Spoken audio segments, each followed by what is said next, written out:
বাপের বাড়ি থেকে আসার পর শ্বশুর বাড়িতে ছিল এটা আমার প্রথম সকাল। আজকে যেহেতু শনিবার ছিল তাই রান্না করা হয়েছিল মোচা, কচুর শাক, কচু ভাজা আর ছিল ছোট লাল আলু দিয়ে পনিরের তরকারি।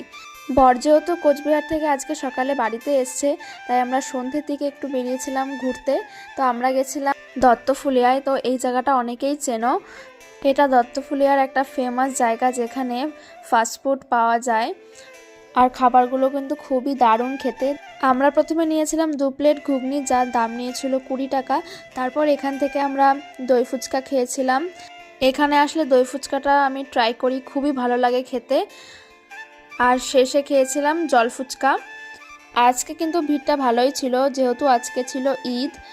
ওকেশন ছাড়াও এই জায়গাটার ভিড় কিন্তু খুবই বেশি হয়, যেহেতু খাবারের কোয়ালিটি খুবই ভালো আর হাইজিন মেনটেন করা হয় এখানে। তো খাওয়া দাওয়া কমপ্লিট করে চলে এসেছিলাম আমরা বাড়ির দিকে। তো আজ তাহলে আসি, নেক্সট ভিডিওতে আবার দেখা হবে। টাটা।